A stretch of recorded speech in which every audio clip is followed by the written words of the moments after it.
Today, we're going to build the Ghost using 17 Lego pieces.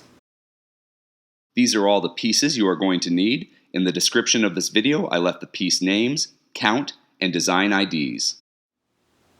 We're going to start with my favorite piece, the Travis brick, and I'm going to turn that Travis brick around so the bottom where you get that big old open end is facing me, and I'm going to grab two 1x1 plate pieces. I'm going to put both those plate pieces on the bottom of my Travis brick, and then I'm going to grab another Travis brick. I'm going to face it the exact same way. So the top stud is going to go into the 1x1 plates, and that bottom hole is now going to be the back of my Ghost. Now the reason I'm doing this, the reason I'm putting this 2-plate space between the Travis bricks is I want to grab a 1x3 plate and just put it along the side. And so by putting that space in there, the 1x3 plate fits on, and now I've got studs going all along the side of my ship.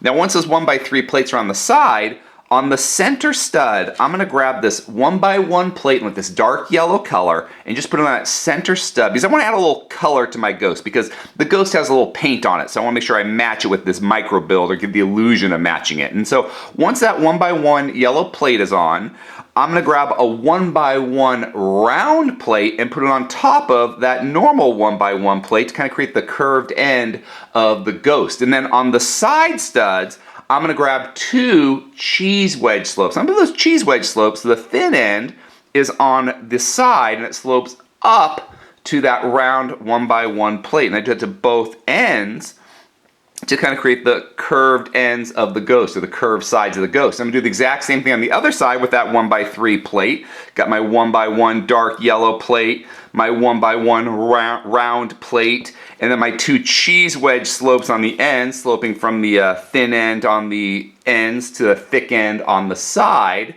And now I've got these top studs.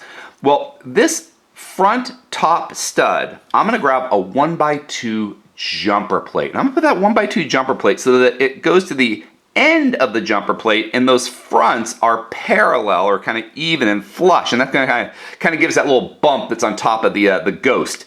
And now on that back stud, I'm going to put the engines, and for the engines of the Ghost, I'm going to use this minifigure binocular piece. I'm going to put that minifigure binocular onto the last stud facing backwards, and I've got the engines to the Ghost. Now all I need is a place for the pilot to sit, and to do that, I'm going to grab that front stud and a 1x1 translucent black tile piece, round translucent black tile piece, put it on the front, and there is a completed Ghost from the Star Wars Rebels. And Ahsoka now. If you enjoyed this video, please subscribe or check out some of our other videos. Until next time, let's keep building together.